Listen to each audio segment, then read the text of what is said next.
What's up, guys? Conscious Gaming here, and we are back with a new video. What? Oh, okay.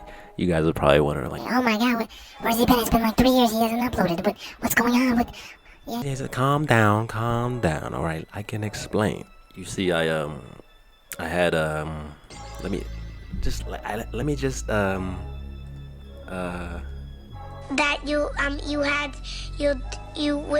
look, all right, I was busy doing a lot of stuff, all right? School, Laziness. life and stuff, you know? Laziness. Excuses. Laziness. Man, hold on. Excuses. Anyway, I usually talk about anime and stuff on this channel, but this show really caught my eye, and I just had to talk about it, and I just had to put y'all on to some good shows. So today we are talking about. Before we get into today's video, I want to thank everyone who still stayed subscribed, regardless if you forgot you were subbed or not. I appreciate you. And hit that like button if you are brand new, and you can always change your mind. It's free, you know. However, if you don't, I'm gonna find you. Trust that. All right. Anyway, let's get back into the video. All right. So, Invincible is written by Robert Kirkman. You know, the guy who wrote The Walking Dead. I mean, before we go any further into that, I gotta ask, Robert, you good, bro? You good? Because I ain't never seen a superhero show do anything like this. I ain't never seen anything like this. You said no comment? Okay, cool. Anyway, Invincible tells the story of Mark Grayson, the son of Omni-Man, the strongest hero on Earth, and this universe's version of Superman, you could say. As Mark gets close to the end of his high school career, he gets his powers inherited from his father. As excited as he is to become a hero for the first time, just like his dad, he has no idea what kind of journey he's about to embark on. Let me just say now that this show does what Marvel and DC won't do. I'm just gonna get that out there right now. If y'all disagree, man, Fight me, I don't care. but still, this show is something else. Now, how they write Mark, he's basically the standard main protagonist, you know, kind-hearted guy, nerdy dude who just wants to do the right thing, and you know, he's in school, he's got his nerdy friend, all that stuff like that.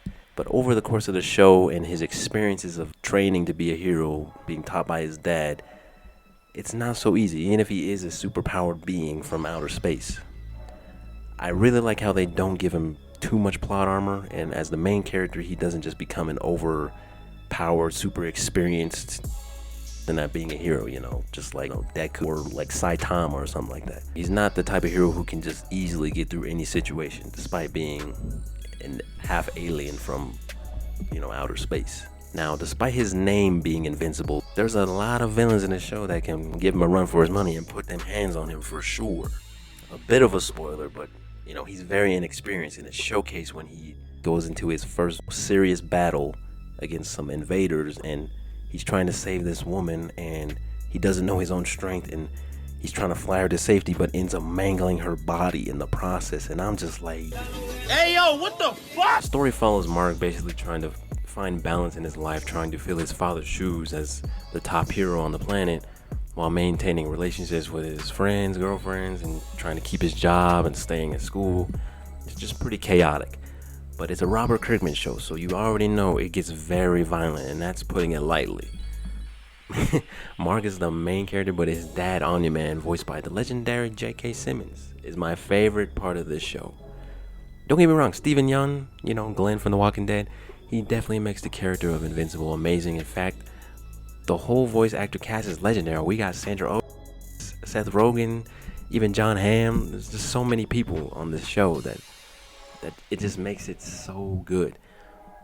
But what makes Omni-Man such a cool character is how much mystery he is shrouded in, despite him being married, having a son, and being the #1 hero. But we don't know much about his origin. He's a Viltrumite from a planet called Viltrum, and not much is really known about him. But over the course of the show, it slowly reveals who he is, and even him being the #1 hero, he definitely has some skeletons in the closet. In episode 1, he'll give some vibes that make you question who he is and where he's from and why he acts a certain way and does certain things. The show really goes into depth with its characters and how they handle the weight of the superhero world along with all their daily life problems. And despite these heroes having so much power and responsibility, basically being gods, the show really does a good job at giving these characters moments that make them human and likable. From a cursed child who is way older than she looks, struggling with dating, to a guy who is an a-hole in the exterior but definitely has had a rough past to make him this way. And not just heroes though. It's very interesting to see how the mother, Debbie Grayson, Mark's mom, deals with her son and husband being these superpowered beings and her dealing with her own vulnerability as a human. But don't get it twisted, she will definitely put them in their place if they get out of line, just like Chi-Chi does with Goku all the time. Or Cecil, the Nick Fury of this universe, dealing with himself and his sacrificial decisions to save the planet at all costs.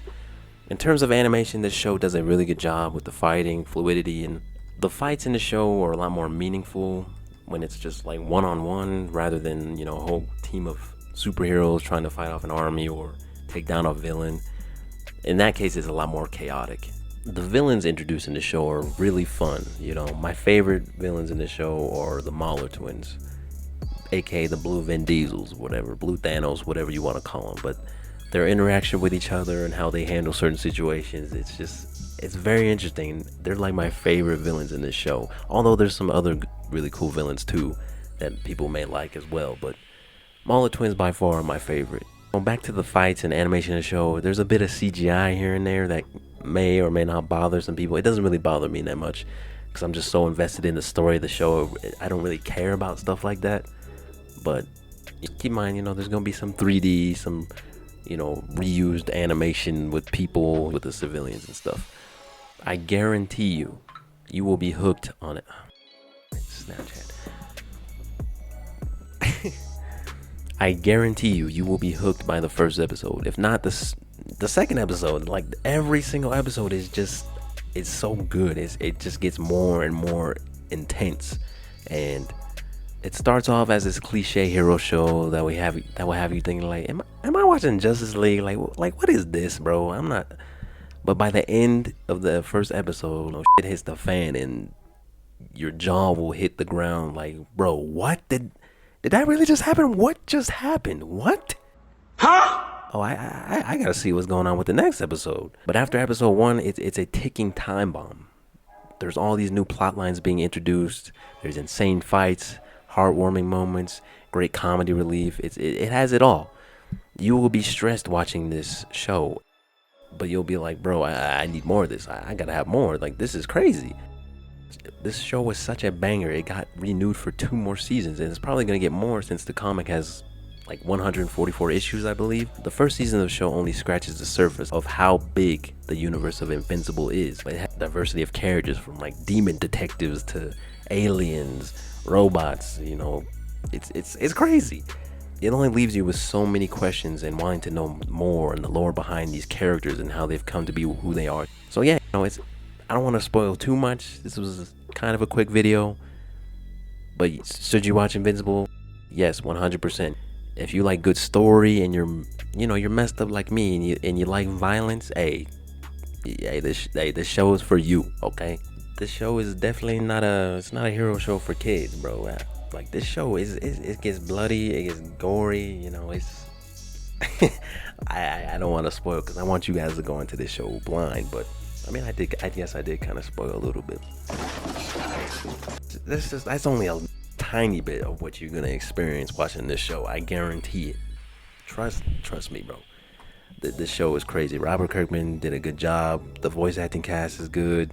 It's just Stephen Yeun just really nails the role of Mark Grayson, and it's very fun to watch. That's gonna do it for today's video. If you enjoyed the video, be sure to leave a like. It helps me out a lot with the algorithm so more people can see my videos. And comment down below what you think about the show if you watched it. If you watched the whole video, I really appreciate that. I hope you guys have an awesome day, and I will see you guys in the next video. Peace.